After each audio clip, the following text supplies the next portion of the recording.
Hello, and welcome back. This is going to be part 11 in the Hare tutorial series, and this section is going to be types in depth, and I'm probably going to break this into two videos because some of these examples get to be a little involved. I want to make sure that I'm covering everything that I need to. And if you notice, this part right here, promotion and type inference, is still left to do. But I will show you, we'll go over this a little bit. Now I have the spec pulled up here, and if we look for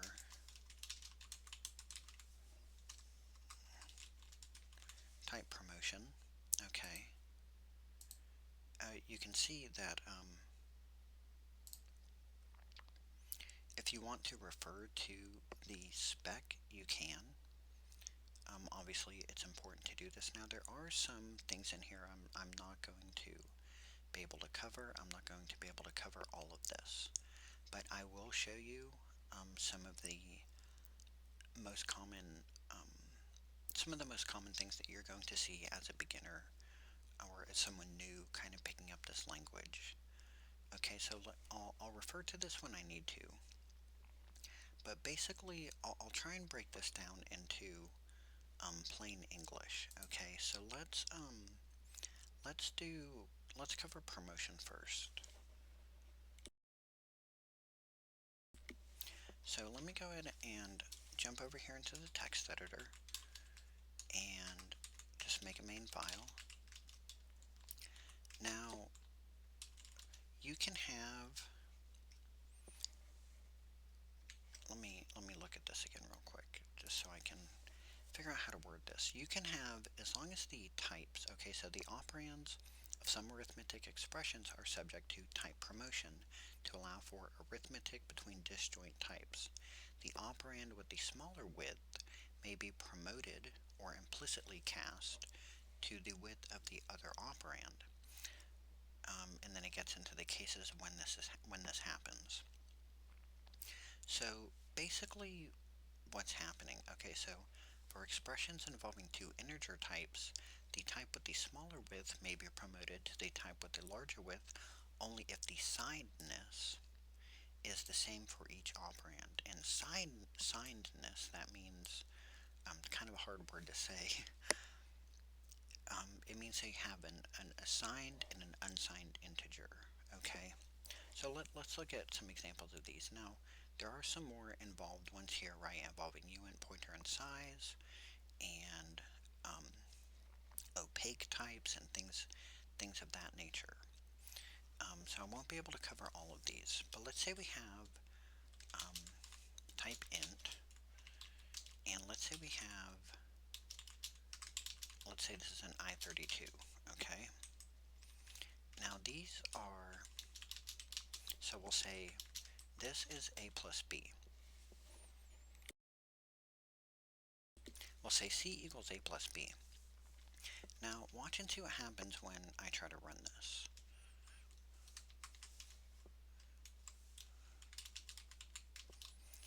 So you see we get an error and it says cannot promote int in I32. So by default these types are incompatible. Okay, even though on the same architecture they're both a signed integer, and int is usually 32 bits. Okay, so 4 bytes. So same as I32, but they're technically not compatible. But let's look at an example of exactly what it's talking about. So let let's say let's say I have an I32 and an I8. Now this is going to work because the signedness is the same. These are both signed integers, okay? And so what's going to happen, here's b, which is an I8. This is going, in this expression here, it's going to be promoted to an I32. Okay, so when I run this, this will run just fine. Okay, so you can see that runs just fine. And again, what the spec is saying is for operations involving integers, that the one with the smaller width, which is the I8, will be promoted to the one with the larger width if the signedness is the same.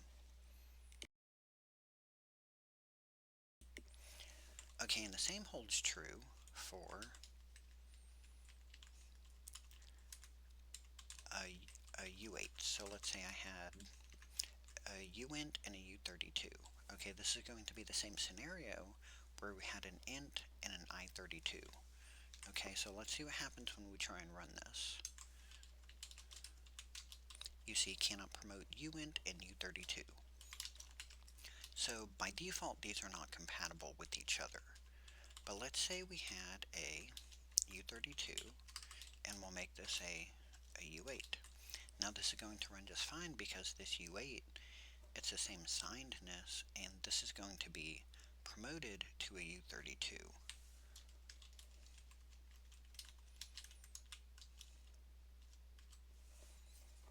So you see that runs just fine. And the same is true of, say you had an F64 and a float and an F32. Okay, so um, this is going to run just fine because it's the same signedness. This float 32, this F32, is going to be promoted to an F64. So when I run this,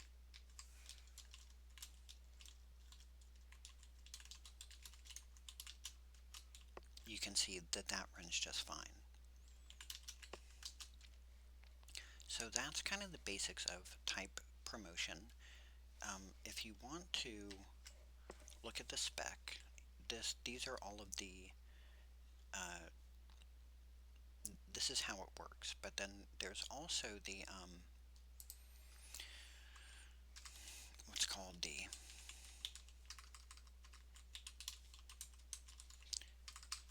flexible promotion algorithm.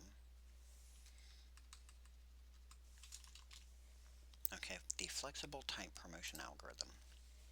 Now this is important to understand for the language, and it has to do with flexible types and the way that they are promoted.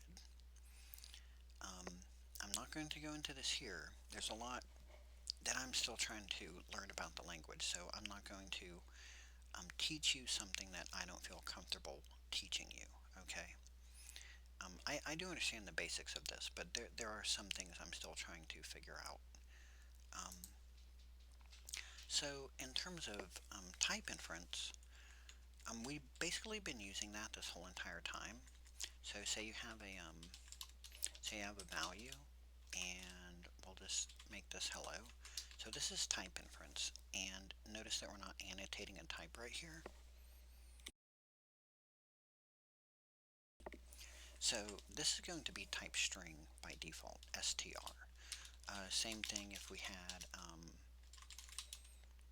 if we just give it a value that's either true or false, by default, this is going to be a boolean, okay? Just like this is going to be a string. So even though Hare is a statically typed language, it does have type inference. And the other thing about Hare's type system is it's very well thought out, but it's also strongly typed, so you don't have implicit cast usually. The the only time that you're going to have implicit conversions are covered in the flexible type promotion algorithm, and then the other section that I showed you, which is type promotion.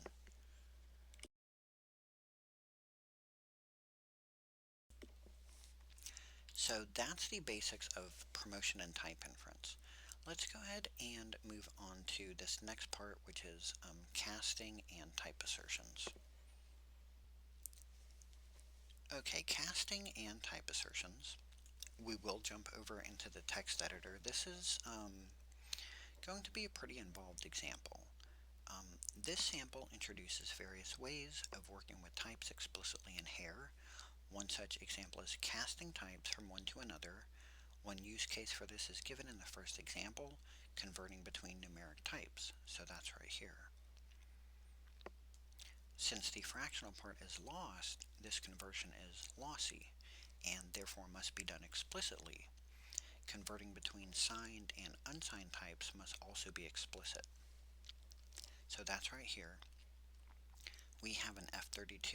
You can see the type suffix, and this is what a cast looks like.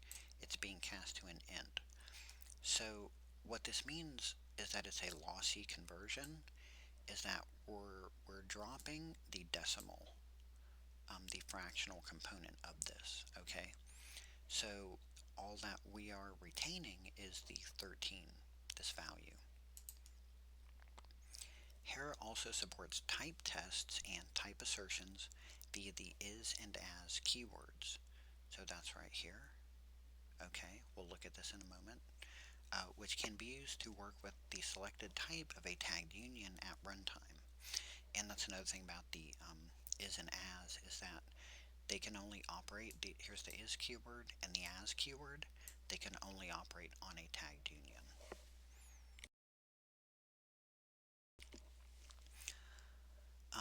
An is expression returns a bool, true if the tagged union is set to a value of the given member type. The as expression is useful for when you know that a tagged union has a particular type and you want to treat it as that type.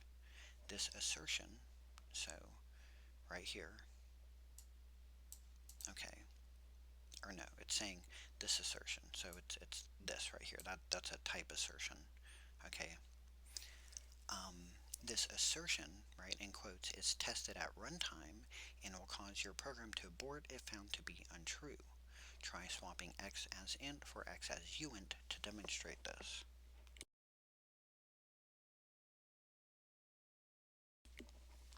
So what's happening here is we are declaring x to be a tagged union of an int and a uint, and we are saying that it's an int. We have the int type suffix here.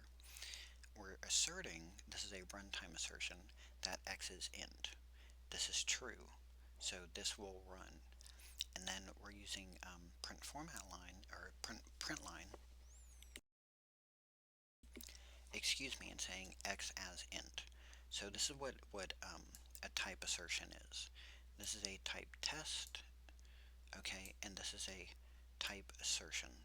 So before we go any further, let's go ahead and run this in the text editor. And what I'm going to do is just delete all this for now.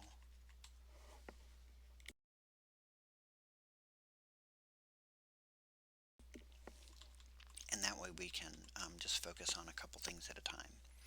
So casting between numeric types. So again, we have an F32 value, we're casting it to an int, and it's a lossy conversion, so we're losing this decimal value. So when this prints, it's just going to print 13. Okay, here's a type assertion. Okay, it lets you examine the type of a tagged union, and that's this right here. So where this returns a boolean, and it's going to be true or false. So x is int, that's true. You can see we have a type suffix on it here. Even if we didn't, it would still be an int by default, because that's the default type. And here we're printing, this is a type assertion, and this is used when you know that x can be an int. Okay, I'll show you another quick example of this, but let's go ahead and run this. And everything runs just fine. My system is kind of hanging because I'm running OBS Studio. It's my graphics card. It's an internal Intel graphics card, and it's not that good. It's not meant for recording things like this, really. But that's why my system kind of hangs like that. So if you remember in one of the very first lessons, we used the buff.io read line. It was kind of like this. I'd have to look it up. And we said as you wait, right? That's basically what we did, because that's the same thing. It's a type assertion. We're asserting that this this variable or this expression is of this type. Another example would be is just the printline function. Okay, and we could say as size. Now normally what you'd have to do is you would either have to put the error assertion operator here, or if you recall, with the new feature, you can do like this in Hare 0.26.0, which I can show you. That's what I have right now. But I'm not going to use that, and I'm also not going to use the error assertion operator. I'm asserting that this expression has type of size. Now when I run this will run just fine. And you see it prints hello. So that is another example of a type assertion. Okay. Now let's look at the rest of this.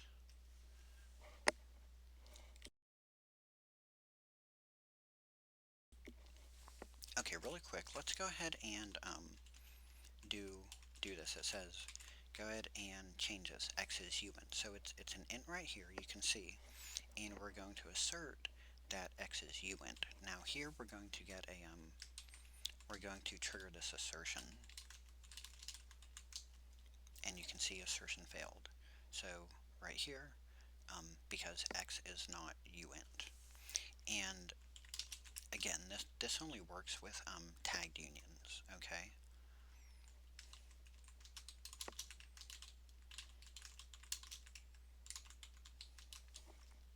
So casts are tested at compile time to ensure that the desired conversion is generally possible, but no attempt is made to test that it is advisable. So again, here is not a quote-unquote safe language. Even in languages like, Rust, everyone knows there is the unsafe block. There's just no escaping an unsafe hatch in a language, a systems language. Okay, thus casting can be used to override Hare's type system when the programmer believes that they know better, and this comes with risks. In the simplest case, converting an F32 to an int might lead to some bugs because you wanted to round instead of truncate, so that's the first example, the lossy conversion. A more dangerous example is shown here as well, pointer arithmetic and conversions between pointer types. Using cast, you can instruct here to treat some memory as if it were a given type, regardless of if it actually is or not. Use with caution. So that would be these sections right here. Okay, so let's go ahead and let me copy this. And let's look what's happening here real quick. Okay, actually, let's just go ahead and jump into the text editor because there's a lot going on here. So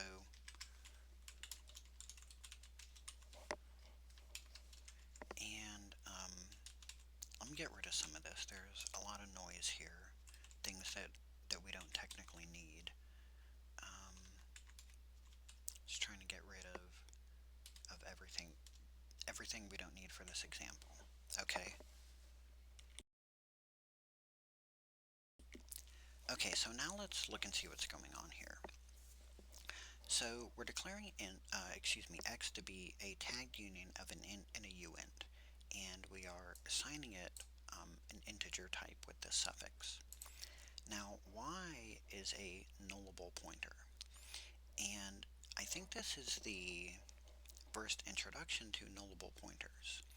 And you can see, since it's pointing to a tagged union, look, we're taking the address of x, okay, and so it has to be this tagged union pointer type because it's pointing to a tagged union, and I'll show you down here why that's important. So what's happening here is we're taking the address of x, and it's saying you can also use cast for pointer arithmetic, ill-advised as that may be.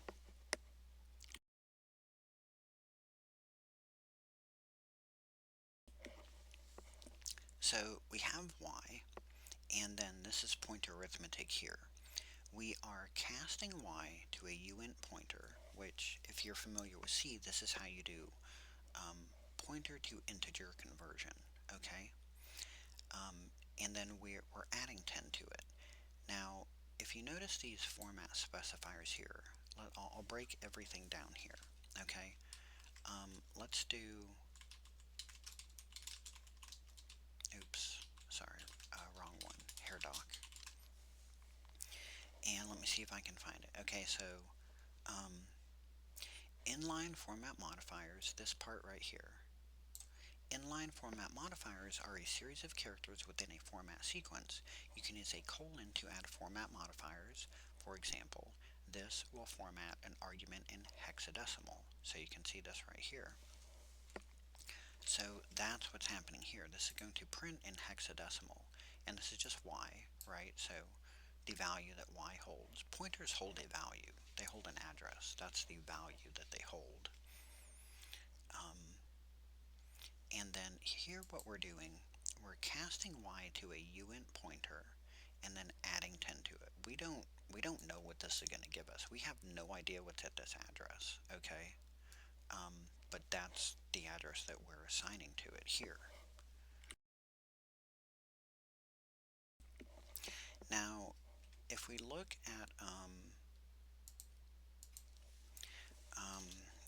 what is it called?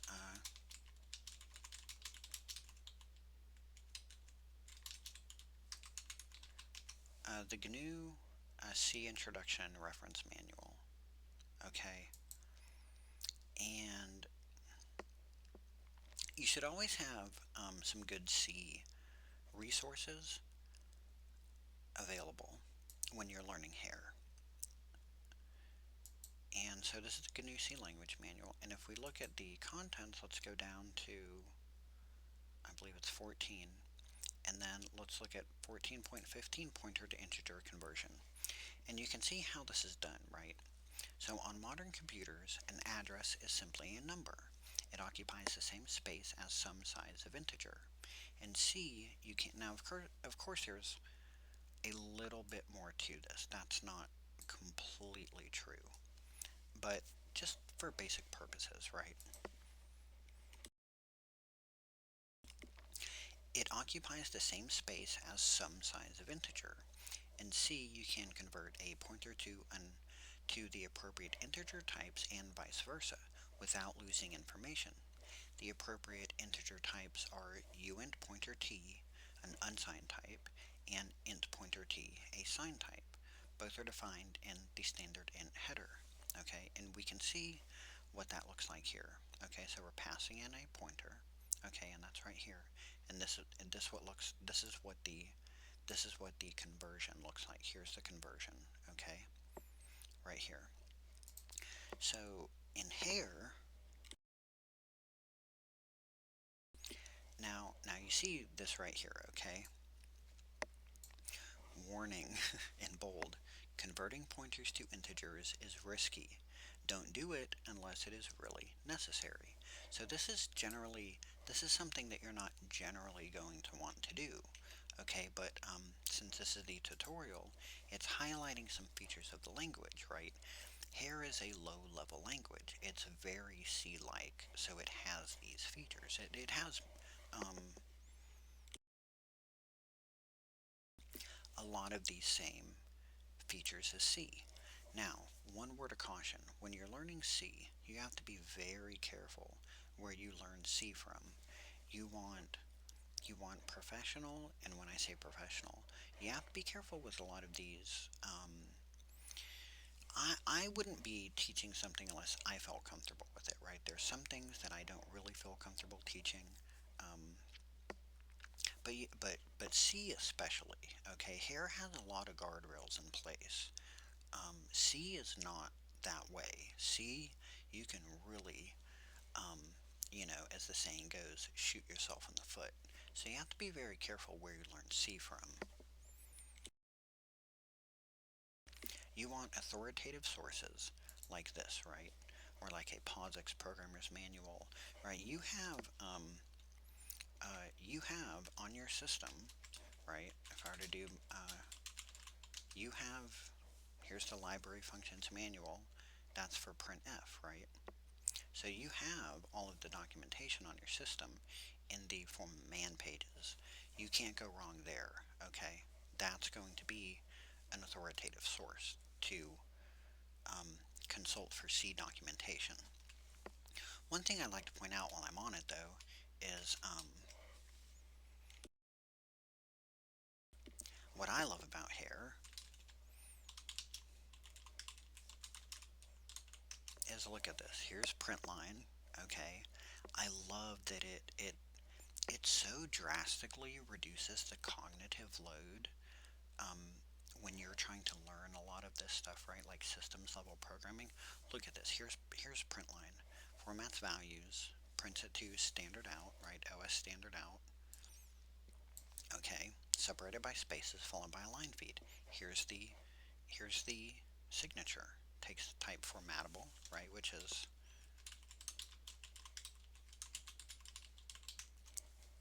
type formatable. It returns size or IO error. Now let's look at the man page for the print functions. Look, it puts them all on one page. Look at this. This is, here, I'm just going to press spacebar, and it's going to go by page. Look at this. See this? You know what this is, okay? Now, don't get me wrong. Professional programmers need all this documentation. Um, I'm still going. Look, so page after page after page after page after page of just the print functions. We're not even at the end yet. Okay, look, we're not even at the end yet. You know what this is? We finally get to some examples. Okay, look, I'm still going. This is the end of it right here. You know what that is? That is cognitive overload. Okay, that's cognitive overload. Okay, this is simplicity. This is true simplicity. This is why I think Hare has the potential to be the 21st century lingua franca of the common systems programmer. It really does. I'm not just saying that. I really do. It's such a great and simple language. You can tell there has been a lot of thought put into this language in the design, and it is made by a very experienced C programmer. Okay? This is not just your everyday kind of language where someone wants to write a language and say, oh, I'm writing a language to replace C. And I won't mention any of them because there's a ton of them. Okay? This one is really in a league of its own because of how simple it is. If you look at Go, right, Ken Thompson's one of the main designers of Go. Rob Pike, even he worked at AT&T, right? He helped design Plan 9. Um, Go is so simple. It's replaced C for so many things. It is such a great language. If you like C, you're gonna love Go. Okay, there's some features I don't really like, but that's what Hare does. Look at this. Okay, see, so we have this. You saw me scroll, and you have this. The cognitive load is so reduced. I can't tell you how much stuff I'm actually learning when I look through the Hare documentation compared to C. You know what happens when I look at a lot of C documentation? I can understand it, don't get me wrong, um, but it's just too much. You don't learn as much. I spend more time trying to decipher what I'm actually looking at rather than this right here where I understand exactly what I'm looking at, okay?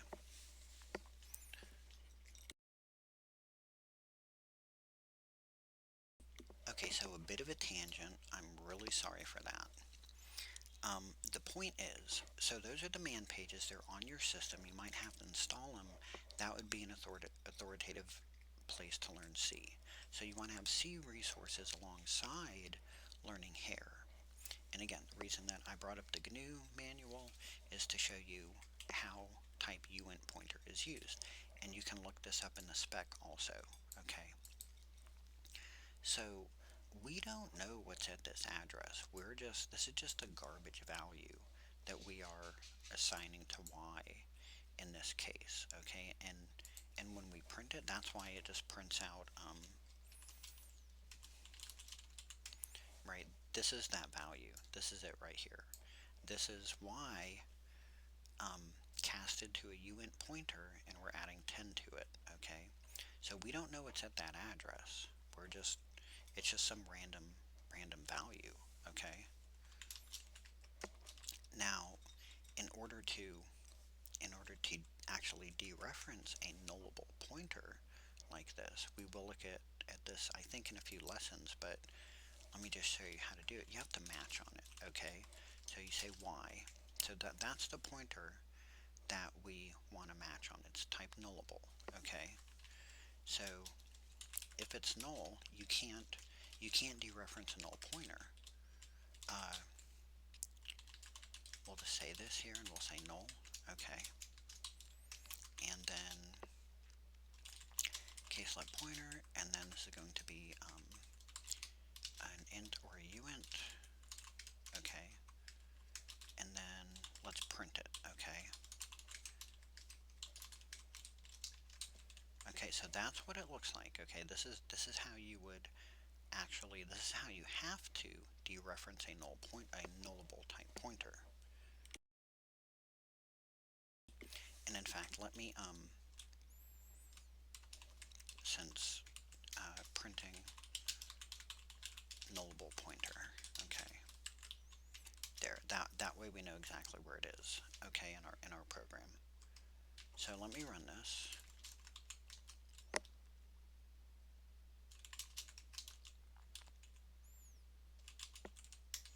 Okay, so now let me run this.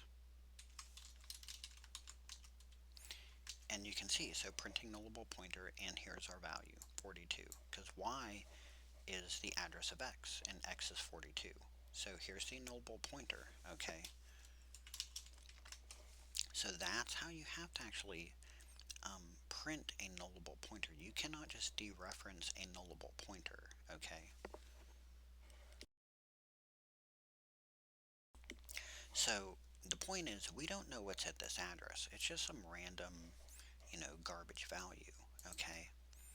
So cast can also be used to change pointer types, ill-advised as that may be.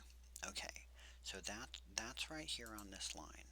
Okay, let's understand what's happening here. Now we don't need any of this for right now. If you need to go back and watch that part, please do. Let me delete this because we don't need any of that right now technically. Okay, so let's see what's happening here. So we have x, right? It's a tagged union. Y is a pointer to x. Okay, we're taking the address of x, okay, which is 42. Now, so what it's saying, cast can also be used to change pointer types, ill-advised as that may be.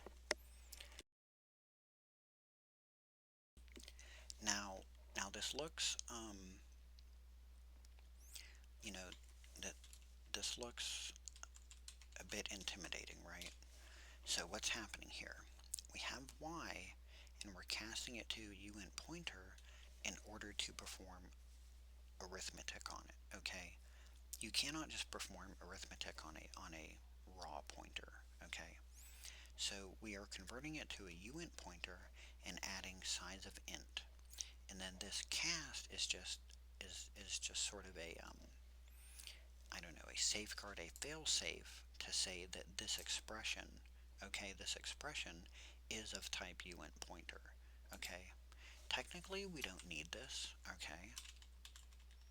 This is redundant. We don't need that, okay? So look, that might be a little easier to understand. So what we're saying is we have y, okay, y is pointing to x, okay, right here, y is pointing to x. We are casting it to a uint pointer and adding the signs of int, and then casting it to an int pointer, okay? So z is now referencing 42. Now, what is all this about? Okay, what's going on here? Let's understand what's actually happening here. Um, okay, the reason for this is because X is a tagged union. Okay, and the way that a tagged union is represented in the language, let me try my best to show you how a tagged union is laid out in memory. Okay,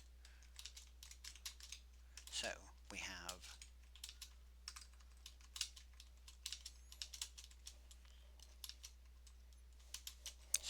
these are the individual bytes. Okay, and what this looks like, here's the tag. Okay, the tag takes up this space, and then here's the value. Okay, and the value takes up this space. So this is 8 bytes. Okay, so our tag right here, this holds the type information of what this value is. Okay, so y is pointing to x. Okay, we're taking the address of x. Okay, let's look at, here's the memory address. This is the whole memory address of our tagged union, okay, of 42. So the first 4 bytes are the tag. Okay, these first 4 bytes right here are this tag right here. And that's information. Okay, this is information that says what type is in operation. Okay, and then at this next offset is our value.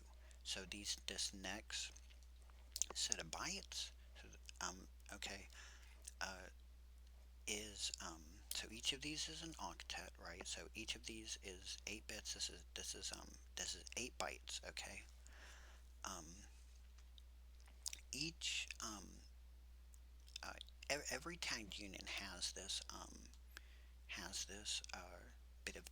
bit of type information. So when what we're doing here, okay, when we say uint pointer plus size of int, this is the size of the int. Okay. So what we're doing is we're saying, so by default our pointer points right here. Okay.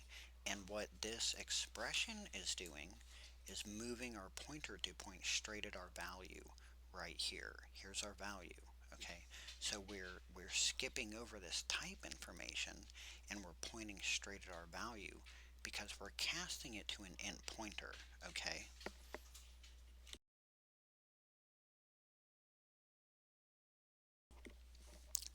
because we're casting it to an int pointer. Now technically what the spec says about this right here is that it's a U32. Okay, but they're both 4 bytes, right? Um, if we wanted to, we could just say 4, right? I'll show you something. So what we're doing here, we're casting y to a uint pointer in order to perform arithmetic on it. Then we're adding the size of a u32, which is this tag information here. So our pointer points here, okay? We're adding size of u32, and our pointer now points right here, okay? And then we're converting it to an int pointer because that's a value right here that we want to dereference, okay? So when we run this, it's fine because we're dereferencing z, okay, which is here, and it does hold the value of 42, okay? So let me show you. So hopefully that's clear. Let's go ahead and run this again. Oops.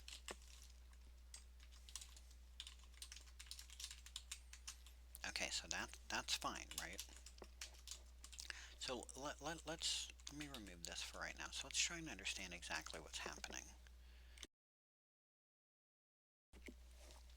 So let's say we had a, okay, and I'll make it y pointer plus 1, okay, and then we need to cast this to an int pointer. Now, there's a method to this madness here. Let me show you what's happening here, okay? So these are just bytes, okay? And what we want to do is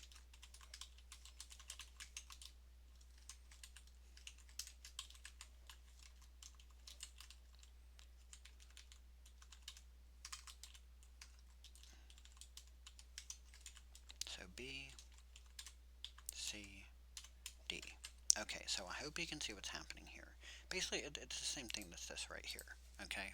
It's the exact same thing that we're doing here, except instead of using size, the size expression, I'm just using integer values. So right, these are individual bytes. So since size of U32 is 4, okay, what we're doing here are our pointer points here, and we're skipping over these 4 bytes here and pointing at our int value. Okay, that's what we're doing here. Right here, we're adding 4. Well, guess what?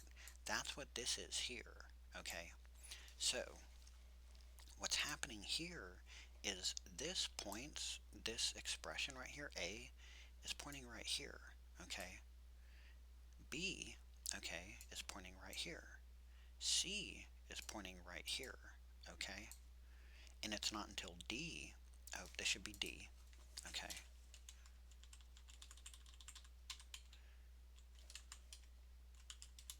okay, and D is pointing here. D is pointing to our first valid offset for this integer. Okay, so when I run this, okay, let me turn these into format lines. Okay, and I'll say conversion, and we're going to see we're going to see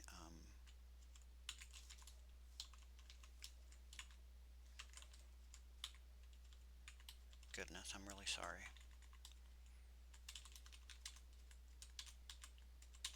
Okay, so we're going to see that this first time that this prints, it's going to be a garbage value, because again, look, so our pointer points here, we're incrementing it by 1.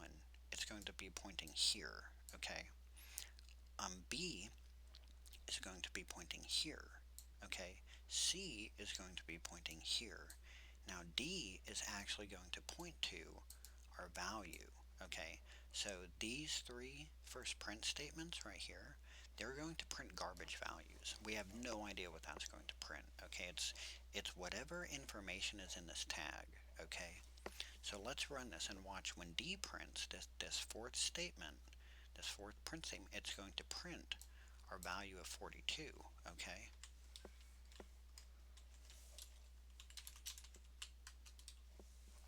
and you can see, so here, conversion, right? These are these expressions, these print statements, right? Just some garbage value. All of these, this is the tag information, right? We're inside of those bytes. Here is our value of 42. Okay, so that's what's happening here.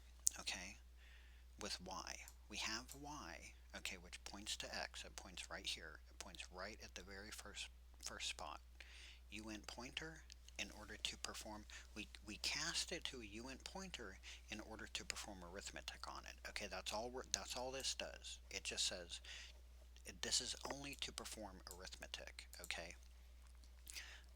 and then what we're doing here is we're adding size, and we're skipping these bits. Okay, we're skipping these bytes, excuse me, because we need our pointer to point here, because at the moment it's a tagged union, but we want to convert it to an int pointer. Okay, and we're specifying that specifically, so we need it to point at our value right here that's stored in these last 4 bytes. Okay, so that's exactly what's happening here. And again, um, I think it had, I think it had, I think it had this right here. But again, that's not necessary, because if you look at the spec, an expression of uint pointer and size is converted to type uint pointer. So that is that's redundant. Okay, we don't need to do that. So a little involved, I know, but it's important to understand this. Now, as someone starting out with this language, you're probably not going to be using this feature, but that's the thing about C and low-level languages, is that they teach you what exactly is going on, right? We're dealing with raw memory, okay? We're dealing with individual bytes of our memory here, okay? And that's the thing about low-level languages is that you can do these kinds of things, right? You can do bit shifting and all these kinds of things because these are low-level languages. They're designed to interact with the memory, with the hardware. Okay, so that's what we're doing here. Okay, so hopefully I demystified this for you. Okay, if you were looking at that before and you're like, what on earth is happening? That happened to me my very first time. When I first looked at Hare, it was like 2 years ago. Um, I don't have all of the time I want to devote to learn programming, but I would say Hare, it's just such a great language. I've learned so much from it. But hopefully I demystified that for you, okay? Please feel free to go back and watch this if you need to understand that more, okay? Once you understand it and once you grasp it, this is like just such a simple, straightforward example, right? But it takes time to do that, okay? You just have to put in the time to try and understand these things, okay? So hopefully that makes sense. If you have any issues, please um, feel free to ask in the comments. And let's go ahead and move on to this next part right here, which is going to be user-defined types. And then I think I'm going to break this up into 2 videos, and I'll cover from pointer types in depth onward. These next couple lessons, I'll put that in another video. So let's go ahead and look at this section now. Okay, user-defined types. You have already seen user-defined types several times throughout this tutorial, defining types like player coordinates, enums for colors, and so on. You have likely already gathered how this works. Use the type keyword to begin a new type declaration. We want to illustrate one additional point here. Each user-defined type creates a distinct type identity in the Hare type system. One reason this is important is for tagged unions. Even if 2 types share the same underlying representation, such as index and offs, so right here, both of these are type size, right? Okay, in our sample code, they can be considered distinct types in a tagged union. Now there will come a section coming up soon where we get into tagged unions in depth. Okay, I'm probably not going to jump into the text editor here for this one because it's just, I would say, very straightforward. So use the type keyword, okay, and then you just give your type a name, whatever you want it to be, okay.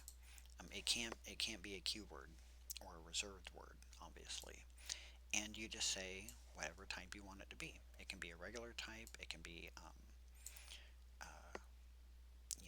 another user-defined type. It can be an error type. Okay, and but the point this is trying to make is because right here we're creating Z as a tagged union of index and offs. Okay, well, both of these are type size. Now normally this would reduce. Okay, so tagged unions are reducible, and what that means is, okay, maybe I will jump into the text editor. Okay, what that means is, and we will get into this. Okay, so what it means is that if you had,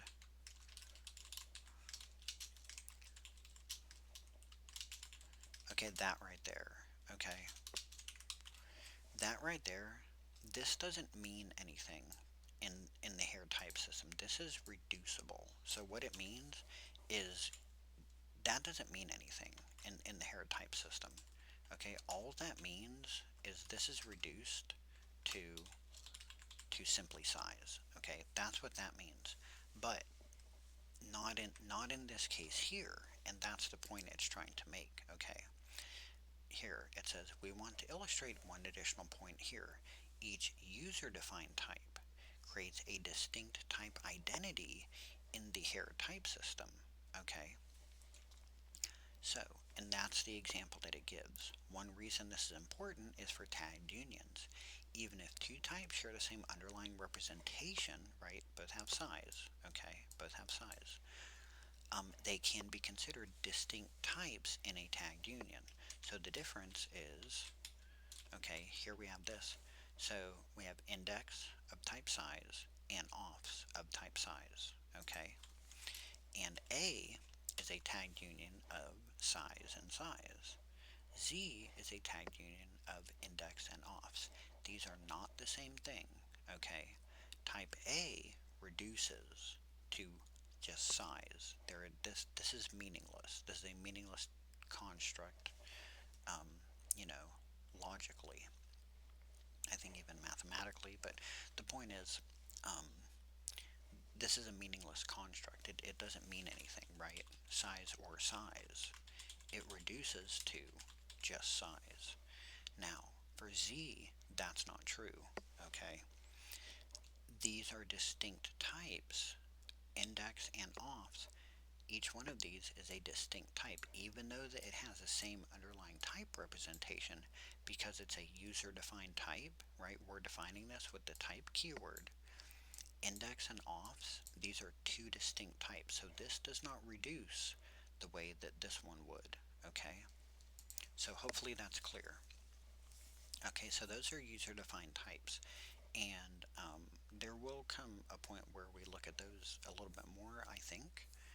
Um, but that is the little section on user-defined types. It's important to understand, and there is a section coming up about tagged unions.